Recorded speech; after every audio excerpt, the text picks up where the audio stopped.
सौतेली बेटी का अद्वितीय जीवन। पुराने समय की बात है। एक छोटे से गांव में एक सम्मानित परिवार रहता था। परिवार की मुखिया मधुमती एक दयालु और समझदार महिला थी। उसके पति की मृत्यु हो चुकी थी और उसके बाद उसने अपनी दोनों बेटियों माया और सविता की देखभाल की। माया उसकी सगी बेटी थी और सविता उसकी सौतेली बेटी।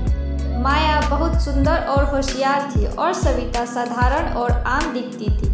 गांव के लोग अक्सर कहते थे कि माया के जीवन में बहुत कुछ हासिल होगा, जबकि सविता को शायद साधारण जीवन जीना पड़ेगा।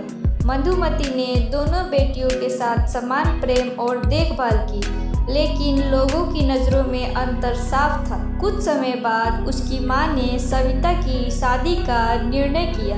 मधुमती के मन में एक दिन विचार आया कि सविता की शादी के लिए एक बहुत ही साधारण परिवार से रिश्ता तय किया जाए। उसने सोचा कि इससे सविता का जीवन आसानी से बीतेगा और सविता को एक सामान्य जीवन मिलेगा।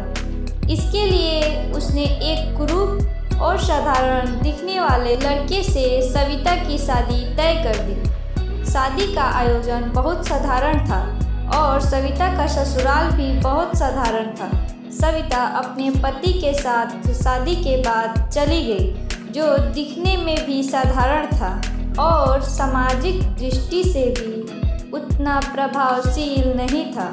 सविता का पति, जो देखने में साधारण था, वास्तव में एक गुप्त व्यापारी था। उसने शहर में जाकर अपनी बुद्धिमानता और मेहनत से व्यापार के लिए नए अवसरों को पकड़ा। उसने एक अनोखे व्यापारिक विचार को लागू किया, जो धीरे धीरे बहुत बड़ा कारोबार बन गया। वह लड़का दुनिया के सबसे अमीर और सबसे सुंदर आदमी में बदल गया। उसकी सच्ची पहचान और उसकी अद्वितीय सोच ने उसे दुनिया के समृद्ध लोगों की सूची में ला खड़ा किया। उसकी सफलता की खबर पूरे देश में फैल गई और लोग उसकी शान और प्रभाव से प्रभावित हुए। सविता की शादी के कुछ वर्षों बाद जब उसकी सफलता की खबर गांव में पहुंची तो सभी लोग हैरान रह गए। सविता, जिसने एक साधारण जीवन की शुरुआत की थी, अब एक आलीशान जीवन जी रही थी। उसकी भव्य हवेली, उसकी शानदार गाड़ियाँ और उसकी प्रभावशील उपस्थिति ने सबको चकित कर दिया।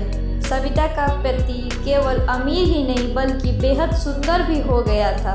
उसकी सुंदरता और ऐश्वर्य ने उसकी वास्तविक पहचान को और भी चमकाया।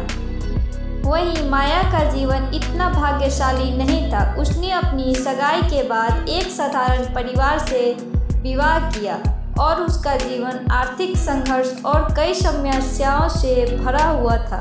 जब माया ने सविता की सफलता की खबर सुनी तो उसने सोचा कि जीवन के बारे में उसकी पूर्व धारणाएं गलत थी।